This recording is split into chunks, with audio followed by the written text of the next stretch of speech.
ഒരു മഴക്കോട്ട് വാങ്ങിച്ചിട്ട് പറ്റിയ അബദ്ധമാണ്. അപ്പോൾ നമ്മൾ ഏതൊക്കെ ടൈപ്പ് മഴക്കോട്ട് വാങ്ങാൻ പാടില്ല എന്നുള്ളതാണ് നമുക്ക് മനസ്സിലാക്കേണ്ടത്. ഞാൻ ഏകദേശം ഒരു 2500 രൂപയോളം ചിലവാക്കി ഈ ഒരു മഴക്കോട്ട് വാങ്ങിച്ചു. അപ്പോൾ ഇന്നിത് മഴയിട്ട് പോയാൽ 100% നനയും. അപ്പോൾ ഇത് കാണാനൊക്കെ നല്ല ലുക്കുള്ള കോട്ടാണ്.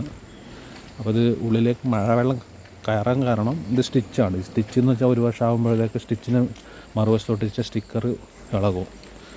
അപ്പോൾ ഉള്ളിലേക്ക് സ്വാഭാവികമായിട്ട് മഴ വരും. അപ്പോൾ നമ്മൾ പുതിയ കോട്ട് എടുക്കുമ്പോൾ ഇതുപോലെ സ്റ്റിച്ചുള്ള കോട്ട് എടുക്കാതിരിക്കുക. കഷ്ടിച്ച് ഒരു വർഷമൊക്കെ ഉപയോഗിക്കാൻ പറ്റും. കാരണം 2500 രൂപ കൊടുത്ത് ഒരു വർഷം ഉപയോഗിച്ചിട്ട് ചാടിക്കളയേണ്ട ആവശ്യം വരണ്ടല്ലോ. അപ്പോൾ ഇതെന്ന് വെച്ചാൽ ഡക്ക് പാക്ക് എന്ന് പറഞ്ഞൊരു കമ്പനിയുടെയാണ്. അപ്പോൾ സമാനമായിട്ടുള്ള കോട്ട് എടുക്കാതിരിക്കുക. അപ്പോൾ കാരണം നമ്മൾ പൈസ കൊടുത്തിട്ട് കോട്ട് വാങ്ങിച്ചിട്ട് നനഞ്ഞോണ്ട് പോകേണ്ട ആവശ്യം വരുന്നില്ലല്ലോ.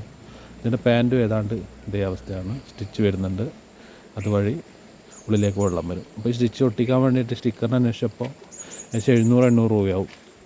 അപ്പോൾ ഇത്രയും വില കൊടുക്കേണ്ട ആവശ്യമില്ലല്ലോ. ഞാനിത് കോട്ടിനുള്ളിൽ ഇതുപോലത്തെ പ്ലാസ്റ്റിക് കവറൊക്കെ ഇട്ടിട്ടാണ് പോക്ക്. എന്നാലും പാൻറ്റൊക്കെ ഇതുപോലെ ഇരിക്കും. എന്താ അവസ്ഥ, നമ്മൾ പൈസ കൊടുത്തിട്ട്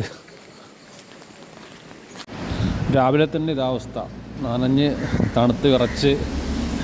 അപ്പോൾ മഴക്കോട്ട് സൂക്ഷിച്ച് വാങ്ങിക്കുക, അല്ല ഇതുപോലെ പണി കിട്ടും.